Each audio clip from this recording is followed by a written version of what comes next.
anak remaja ini ya, anak remaja yang kalau dikasih tahu segalanya dan pede ini bagaimana untuk mendidik? Ya, silakan Pak Jarod. Terima kasih. Anak yang over percaya, terlalu percaya, anak yang dominan gitu ya. Jadi sebenarnya nggak masalah ya, segala sesuatu perlu disyukuri. Orang tua perlu bersyukur kalau punya anak yang terlalu pede. Cuma kan memang begini, yang terlalu pede ini kan bisa-bisa kejeblos gitu ya. Nanti kalau sudah besar, terlalu yakin deh, investasi, rugi, investasi lagi, bangkrut. Saking percayanya gitu, belajar, aku udah bisa gitu, taunya nilainya jelek gitu ya. Tapi kalau dia pede tapi bagus nggak masalah ya, dia percaya diri banget itu, suruh belajar lagi enggak, udah bisa itu, dan bener-bener waktu ujian nilainya bagus, nah, sudah ya. Tapi kalau dia pedenya tuh pede ngawur gitu ya, terlalu pede, yakin gitu ya, begitu ujian nilainya jelek itu, ya saya pikir saya udah tahu, itu berarti over percaya diri tapi ternyata tidak. Kalau dia percaya diri dan memang benar gitu ya, dalam arti dalam keyakinan dalam hal apapun juga gitu ya, mungkin malah orang tua yang harus memuji. Tapi kalau percaya dirinya ngawur gitu ya, nggak usah vaksin, yakin malaikat tolong sehat, COVID nggak ada, keluyuran kena. Ini kan PD yang ngawur gitu ya. Nah, tidak. Tapi kalau dia tuh memang benar-benar percaya dirinya itu memang kebetulan anak ini dominan ya. Dalam arti kalau dites temperamen dasar dia kolerik, orangnya dites pakai kecenderungan perilaku DISC dia dominan. Dan memang juga pinter gitu ya. Lalu karena memang pinternya itu tambah dengan orang dominan yang ngotot gitu ya, yakin benar. Tapi selama betul-betul benar menurut saya tidak masalah. Nah, paling yang diajarkan adalah etika dan attitude. Walaupun kamu benar, tapi jangan ngotot, gitu ya. Yakin dan ngotot itu beda. Yakin itu tidak goyah oleh pendapat orang lain, ngotot itu maksa orang lain percaya dengan apa yang dia percayai atau memaksakan kehendak. Jadi kepada orang-orang yang terlalu percaya diri perlu diajari hati-hati, perlu diajari tidak menyalahkan orang lain.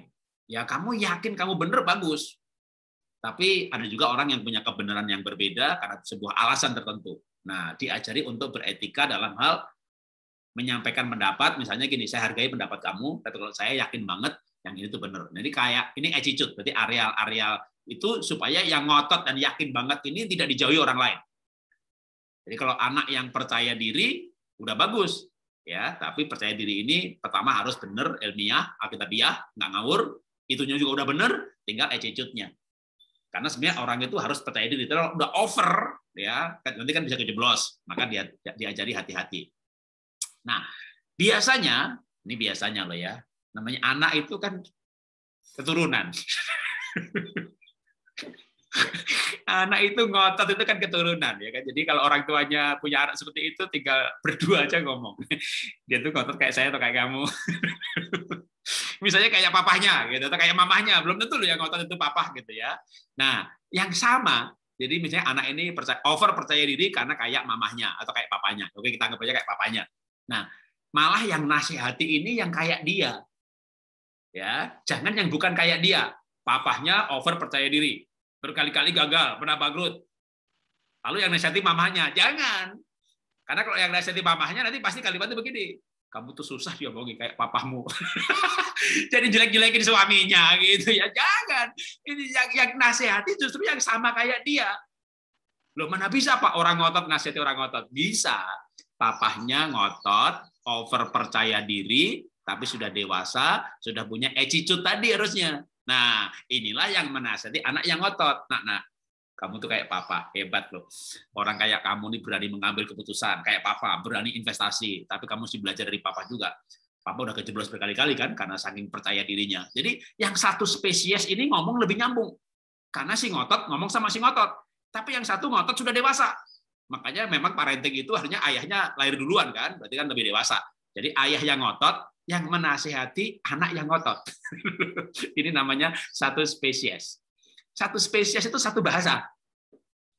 Jangan ibu yang tidak yakin gitu ya, nggak dominan itu nasihati anak yang over percaya diri. Nanti pasti akan cenderung kamu tuh nggak boleh begitu ya. Kalau kamu begitu nanti kamu rugi loh kayak papamu itu. Papamu tuh memang juga kakak kamu nih keras kepala, susah diomongin. Udah sampai sekarang tanggung akibatnya tuh. ini bukan parenting namanya. Ini namanya curhat sama anak kalau suaminya tuh nggak bisa diomongin gitu. Dan sebaliknya. Jadi saran saya yang satu jenis, ya kalau saya gunakan istilah kadang-kadang ya biar makin ingat gitu ya, satu spesies. Yang satu jenis ini pergi berdua gitu. Jadi nanti suami yang over percaya ini ngomong sama istri, tenang Pak, biar aku yang nasihati ya, biar aku aja yang nasihati. Dalam hati, kalau kamu yang nasihati ntar kamu jelek-jelekin aku. Jadi anak ini kita bawa pergi, nak, aduh, kamu tuh hebat loh kayak papa. Nanti kamu pasti juga sukses kayak papa. Rugi itu biasa, nak. Rugi itu biasa. Orang kalau nggak pernah rugi, orang nggak pernah salah, mana tahu yang benar tuh mana. Ya tahu sih, tapi nggak yakin banget. Ya kita ngomongnya dengan bahasa yang sama, emang satu spesies itu kan. Tapi papa udah rugi banyak banget begini ya, sekarang papa hati-hati gitu ya. Memang saya juga termasuk orang yang terlalu yakin gitu ya. Buka animasi bangkrut, buka sertifikasi bangkrut, buka event organizer bangkrut lagi. Waduh. Dan istri saya itu dulu sempat ngasih peringatan begitu ya. Tapi sekarang saya hati-hati. Ya. Kenapa sekarang saya hati-hati? Karena modalnya sudah habis.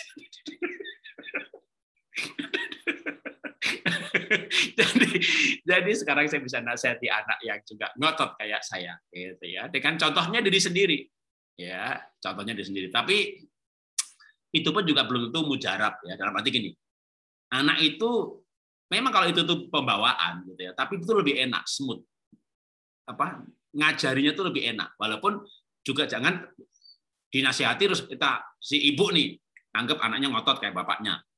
Ya oke, kalau aku nggak ngomong, kamu yang ngomong, gitu kan? Kalau ibunya ngelihat, kok masih ngotot? Ya, berubah itu butuh waktu.